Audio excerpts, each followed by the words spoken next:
खापर्डे साहब आमसेफ के संस्थापक है और मूल निवासी संघ के भी संस्थापक है डी.के. खापर्डे जी। तो ये जो मूल निवासी संघ है, अभी आप उसके राष्ट्रीय अध्यक्ष है, तो ये मूल निवासी संघ की जो काम कर रहा है, इसके नाम में ही इसकी आइडेंटिटी है, मूल निवासी आइडेंटिटी। तो ये आइडेंटिटी को स्थापित करने के लिए मूल निवासी संघ ने अभी तक क्या क्या किया और आगे क्या इसकी योजनाएं हैं, क्या करने वाला है ये संघ? इसका ये मूल निवासी संघ जो बना है, ये एक आंदोलन चलाने के लिए एजिटेशनल जो विंग हम कहेंगे वो है। अभी कोई आंदोलन चलाने के लिए, जैसा मैंने कहा, दोस्त और दुश्मन की पहचान की जाती है, वैसे ही इसके लिए क्या नीति रणनीति अपनाई जाए, इसके ऊपर भी सोचा जा सकता है। तो सबसे पहले हम देखते हैं, हमारे महापुरुषों ने बताया कि जाति का संगठन नहीं हो सकता है। हिंदू सामाजिक व्यवस्था में सिर्फ जातियां भरी पड़ी हुई है और वो जातियां, एक जाति दूसरे जाति से एक काट खाती है या वो स्पर्धा करती है, या एक जाति दूसरे जाति से मैं कैसी ऊंची हूं ये बताते रहती है। उसके किस्से भी है। बाबा साहब अम्बेडकर ने लिखा है कि एक सह्याद्री खंड नाम का एक ग्रंथ है या उनका धर्मशास्त्र है। वो सह्याद्री खंड में इसके ऐसे कई दाखले दिए गए हैं कि एक जाति दूसरे जाति से कैसे ऊंची है और कैसे निम्न है। जैसा कि मैं अभी एक महाराष्ट्र का उदाहरण देना चाहूंगा। एक कैलेंडर निकलता है, कोई एक काल निर्णय नाम का कोई कैलेंडर निकलता है। उसमें एक लिखा गया था कि तेली जो एक जाति है हमारे यहाँ महाराष्ट्र में, तो कहते हैं उसका मुंह नहीं देखना चाहिए सबरी। तो इसके ऊपर जो तेली जाति के लोग हैं या अन्य जो पिछड़े वर्ग के लोग हैं, उन्होंने बड़ा आंदोलन भी छेड़ा था कि ये ब्राह्मणों ने ऐसे कैसे लिखा है।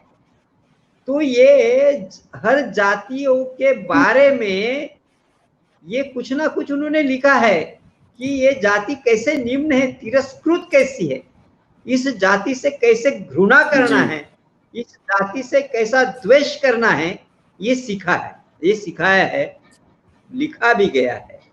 इसीलिए एक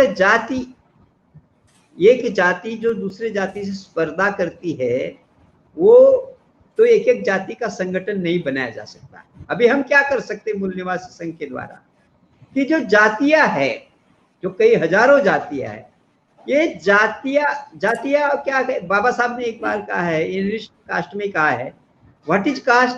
cast is a mental status. A mental status है, एक मानसिक स्थिति है, वो एक उत्पन्न हो जाती है। वो उत्पन्न हुई जाति की उसको बरकरार रखने के लिए ब्राह्मणों ने कई साहित्य का निर्माण किया है। तो हम देखते हैं कि ये जातियों में एक बंधुभाव का निर्माण हो, जातियों में संवाद नहीं है, वो संवाद हो, और वो संवाद को हम सुसंवाद में बदले और जातियों का ध्रुवीकरण करें। जैसे हर जाति के बारे में कुछ निम्नता, कुछ तुच्छता भरे हुए लिखे हैं, मनुस्मृति में कई लिखे हुए हैं, बहुत सारे गलिच्छ चीजें लिखी हुई है, हम सहन कर रहे हैं। अगर ये चीजें हम हर जाति को बताते हैं कि भाई तुमको इस धर्म ग्रंथ में गाली लिखी हुई है, वो गाली है एक प्रकार की। जैसा किसी ने ज्ञान अगर अर्जित कर लिया या किसी ने कुछ धर्मशास्त्र के कुछ दोहा बोल दिया या ज्ञान की बातें भी किसी को बोल दिया, तो उसके कान में नाक में शीशा, गर्म शीशा वो भर देना चाहिए, उनके मुंह काट देना चाहिए, उनकी जीभ काट देनी चाहिए, जबान काट देनी चाहिए। इस प्रकार के दंड संहिता उन्होंने बनाई है, जो मनुस्मृति जिसको हम कहते हैं, वो दंड संहिता ही है।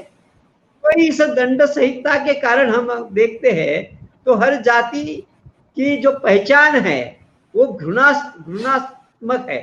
इसीलिए इस जातियों को इकट्ठा करके उनमें अवेयरनेस लाके, उनमें प्रबोधन करके, अगर हम उनको इकट्ठा एक लाते हैं तो इनका एक बहुसंख्यांक वर्ग बन जाता है। वो बहुसंख्यक वर्ग अर्थात मूल निवासी समाज बन जाता है। तो ये मूल निवासी संघ के द्वारा ये कार्य किया जा रहा है। दूसरा हम देखते हैं कि इस कार्य करने के लिए जगह जगह में कार्यक्रम लगाना, परिचर्चा करना, डिस्कशन करना, फेस टू फेस उनसे मिलना या उनको पत्र बांटना, हमारे महापुरुषों ने क्या लिखा है वो उनको उनके तक पहुंचाना, इस कार्य ये मूल निवासी संघ के द्वारा अभी किया जा रहा है और कई सालों से करते आ रहे हैं। और उसका परिणाम हम अभी देख रहे हैं कि जो अवेयरनेस, जो समाज में हम देखते हैं अवेयरनेस, ये अवेयरनेस के लिए कुछ कारण है। तो एक मूल निवासी संघ के द्वारा जो किया हुआ कार्य है वो एक कारण है, ये ऐसा मैं कहूँगा।